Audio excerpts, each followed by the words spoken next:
Before I say something about the proposals that the Special Administrator has come forward with, I just want to say something quite personal. I suspect that I will not be alone in what I'm going to say. In fact, my guess is that quite a lot of you could say something very similar. There was a morning a few years ago when I woke up in absolute agony. I really was very frightened and didn't know what to do. So I came to Lewisham A&E, and later that day it was in Lewisham A&E that it was explained to me that I had cancer. And that began the journey which made me healthy again. And you don't forget those experiences. And when somebody, in a very cavalier way, thinks that they can, I've looked at the bottom line, it's going to have to close, it gets very personal. Now, having said that, I also then have to take a view of that detailed report and how we can deal with it. I know how difficult public services are at the moment. I, of all people, know the financial challenges that we're facing. But to propose to rip the heart out of a hospital that is so important to 250,000 people as Lewisham Hospital is, I find it staggering. Not least when promises have been made that that's exactly what wouldn't happen. Now, everyone that I've spoken to is struggling to understand how Lewisham Hospital came to be the place that was asked to shoulder the responsibility for clearing up the mess of a completely different trust. Lewisham wasn't even part of the brief that the administrator was given, but it's now being offered up as a sacrifice for the incompetence of others. And that's something that we cannot allow to happen.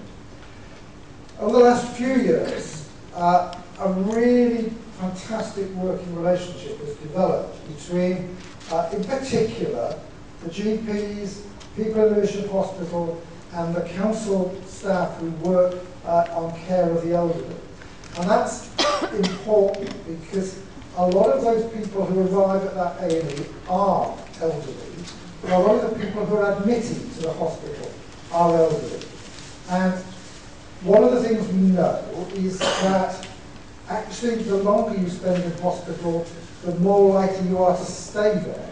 So what we've learned to do is work really closely together to get people through the hospital system, get them sorted out, get them back into either their home or an appropriate setting. Now we can do that because it's one hospital, one council working together. What this proposal implies is that that will just go out of... Sorry to interrupt, they can't hear you in the lecture theatre where we're broadcasting it just because the mic's a little bit too close. I was too close. If you hold it slightly further away. Okay. Sorry to interrupt. Right, you're no. Right. Going to be some more if that's not helping. Where have I got? Yes. All of that working between social services and the hospital will be put at risk. If elderly patients are taken to hospitals all over South London, not all of whom will be used to working in that way, we just won't be able to offer the same kind of quality of service. And of course, as Heidi has already mentioned, those are the hospitals are a long way away. If one of your relatives is in the Queen Elizabeth, that's a heck of a journey. It's almost impossible by public transport, and I'm told that... Right. So, what the report doesn't do is take account of what happens in the real world. And that happens over and over again with this report. It talks about 80% of the people who come to A&E at the moment still being able to come to the urgent care centre. And it also talks about over a 3-year period, these changes will be introduced. The problem is that we're not health economists. We live in the real world and we don't actually do what they think we're going to do. Because most people in Lewisham won't go to the Queen Elizabeth. We'll go to King's because actually we do know where King's is. Certainly those of us who live in the west of the borough, we know where King's is. And we will go there. But King's is not able to cope with that. That's not fun. But it's also this 3-year business that I'm worried about. The report gives us lots of reassurance. 80% of people will still be coming. We'll phase this in. But suppose over those 3 years, it's not 80% of the people who come. People vote with their feet and start going elsewhere. Well, I'll tell you what will happen at the end of those 3 years. We'll have some other administrator, some other health economist say, well, the number of people coming to hospital is much less than we expected, so the urgent care centre is now no longer viable, so we think we'll have to close that. So those kind of assurances are very dangerous. There's an enormous amount of detail in this report. It is very difficult for anyone to get to grips with it. But it's not surprising, it costs £2 million to produce the report. But we have to understand that detail. We're not going to be able to explore all of that tonight. But that's the work that has to happen over the next few weeks.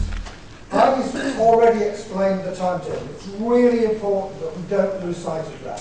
What's going on between now and December is the first skirmish in the battle to save Lewisham Hospital. The fight will go on beyond that into next year, up to the Secretary of State's decision, and if necessary, beyond.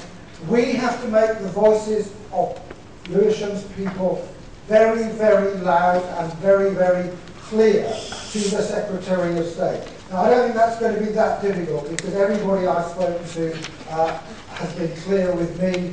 You're here tonight in great numbers, people are on the other side in great numbers.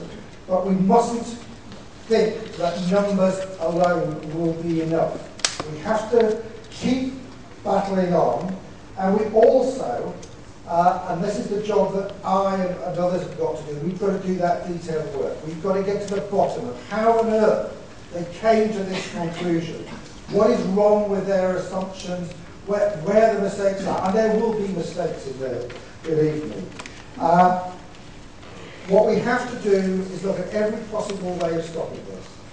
Look at the detail of the report, look at the errors in it, look at the legal position, and also the damage that will be done. And the report's completely silent about that.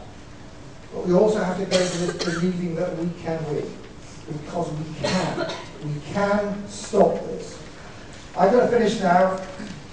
People sometimes say, what's the point of having an elected mayor? Well, I'll tell you. It's so I can stand up and say that this is complete nonsense, and I am going to deploy the resources of the council in every possible way to put a stop to it.